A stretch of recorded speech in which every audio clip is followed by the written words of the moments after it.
यही रोक रहे हैं। बीजेपी की तरफ से गौरव भाटिया प्रेस कॉन्फ्रेंस कर रहे हैं, सुनेंगे।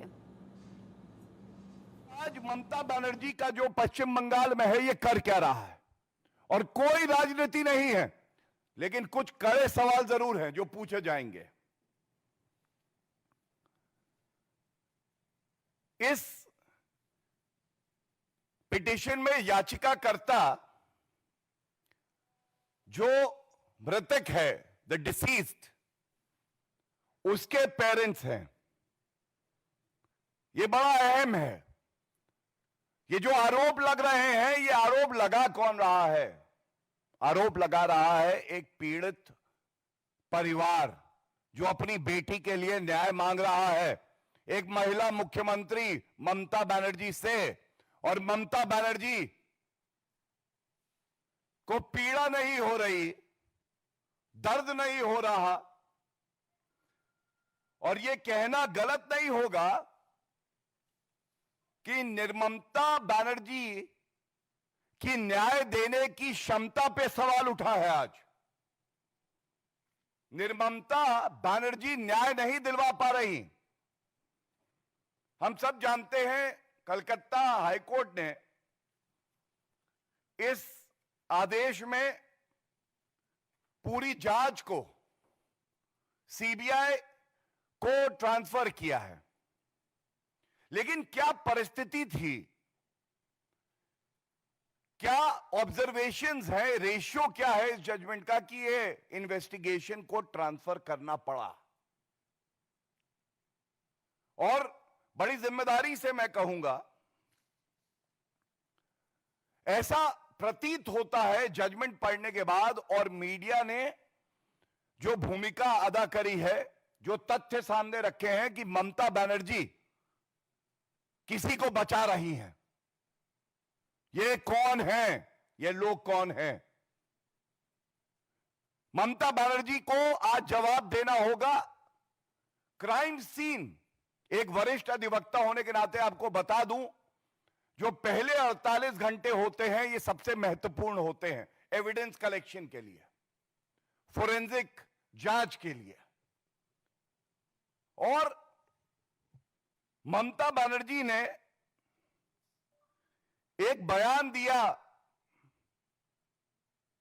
जब ये कुकर्म किया गया, जब ये जघन्य अपराध घटित हुआ, उसके एक दिन बाद कहा कि मैं सीबीआई जांच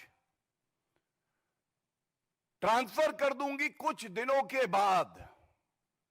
तो ममता बनर्जी, आपसे यह सवाल है, कुछ दिनों के बाद क्यों? तुरंत क्यों नहीं? जिससे कि एक निष्पक्ष जांच सीबीआई करती, क्राइम सीन को प्रोटेक्ट करती, एविडेंस कलेक्ट होता और अपराधी को सख्त से सख्त सजा हो, डेथ सेंटेंस, फांसी की सजा हो, यह सुनिश्चित करती उसी एविडेंस के आधार पे। लेकिन ममता बनर्जी ने कहा अभी नहीं, कुछ दिन के बाद। और मैं अभी बताऊंगा कि कलकत्ता हाईकोर्ट ने क्या कहा है इस पे। तो ये जो कुछ दिन के बाद कहा, इसमें किस तरह से एविडेंस को डिस्ट्रॉय किया गया है, यह बड़ा चिंताजनक है ममता बनर्जी जी। और अब आपके सामने कुछ तथ्य रखता हूं। पश्चिम बंगाल सरकार ममता बनर्जी के आदेश पर क्या कर रही थी? सबसे पहले, कोई भी जघन्य अपराध होता है जिसको हम लोग कहते हैं हीनस क्राइम, तो उसमें एफआईआर होना यह अनिवार्य है। यह हमारे देश का कानून कहता है। और सबसे बड़ी बात यह है, सुप्रीम कोर्ट ने भी कहा है, ललिता कुमारी का केस है कि अगर इस तरह का जघन्य अपराध हो, a cognizable offence is committed, the state police is duty bound to register an FIR. पहला तथ्य। क्या ऐसा हुआ जब ये जघन्य अपराध किया गया तो दुख की बात यह है कि एफआईआर नहीं करी गई, बल्कि पुलिस ने यह कहा कि अननेचुरल डेथ केस। ऐसा क्यों? क्योंकि पीड़ित परिवार का जो दलील कोर्ट में है, इस पे ध्यान दीजिएगा। पीड़ित परिवार ने कहा कि उनको एक फोन कॉल पहले आया और इस फोन कॉल में उनको बताया गया कि आपकी बेटी, जिसने रात में ही अपने परिवार से, अपने पेरेंट्स से बात करी है, उसकी तबीयत खराब है। ये पैरा 13 में है और मैं इसलिए पढ़ूंगा क्योंकि यह जानना आवश्यक है कि कैसे पूरे इस मामले को रफा दफा करने की साजिश ममता बनर्जी ने ही रची और जो अपराधी हैं उनको बचाने का कार्य कर रही थी। मैं वो लाइन पढ़ देता हूं। The parents would state that at about 10:53 AM on August 10th, 2024, they received a call from the hospital authorities. According to them, the assistant superintendent, Kar Medical College Hospital, informed them that their daughter was unwell. पहले तबीयत खराब है। यह है 10:53 सुबह। अब 10 तारीख की यह कॉल है। इसके बाद क्या होता है? 11:15 पे सेम असिस्टेंट सुपरिटेंडेंट कहता है आपकी बेटी ने आत्महत्या करी है। तबीयत खराब थी और केवल 22 मिनट बाद उस बेटी ने आत्महत्या करी है, यह कह रहा है असिस्टेंट सुपरिटेंडेंट। क्यों?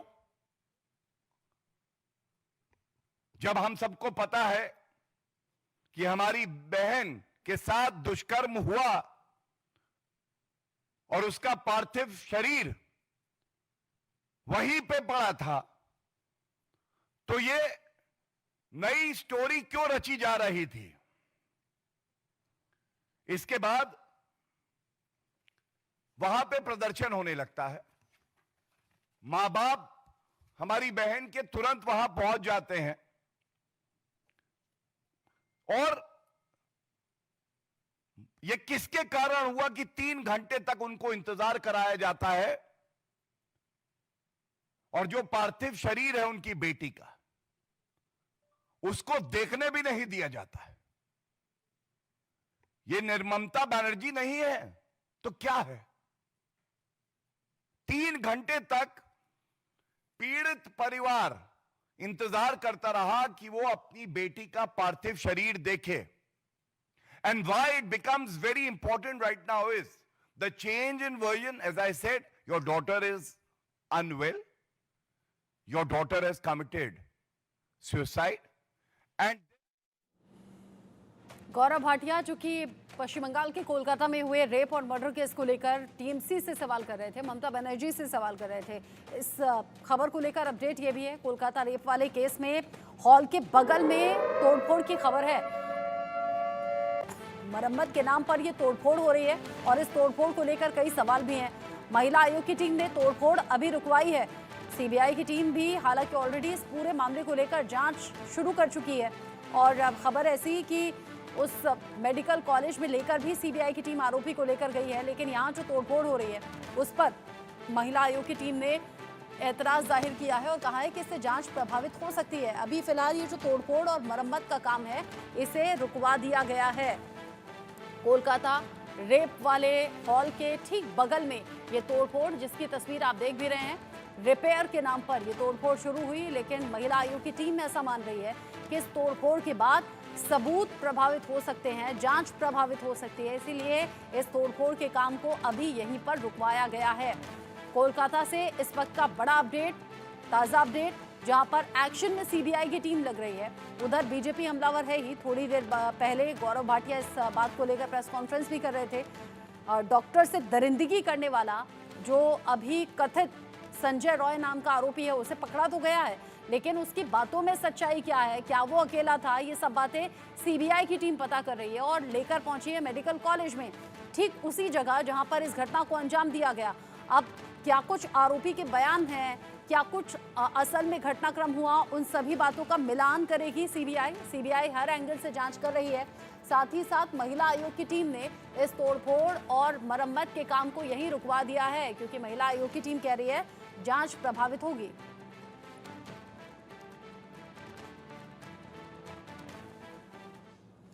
आगे बढ़ते हुए एक और अपडेट आप जानिए। कोलकाता में बीजेपी नेताओं का विरोध प्रदर्शन भी देखा गया है। शुभेंदु अधिकारी की अगुवाई में विरोध प्रदर्शन जारी है। विधानसभा परिसर में बीजेपी नेताओं का ये प्रदर्शन चल रहा है।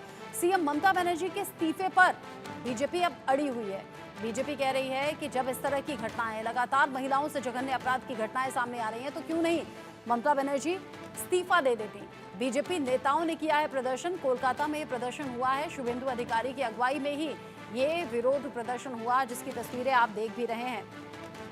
कोलकाता रेप कांड को लेकर एक तरफ एक्शन में है सीबीआई, दूसरी तरफ बीजेपी नेता जो लगातार विरोध कर रहे हैं। शुभेंदु अधिकारी की अगुवाई में ही ये विरोध प्रदर्शन जारी है। विधानसभा परिसर में बीजेपी नेताओं का ये प्रदर्शन देखा गया। कैसे बीजेपी नेता यहाँ प्रदर्शन करते हुए नजर आए, वो तस्वीर आपके सामने है।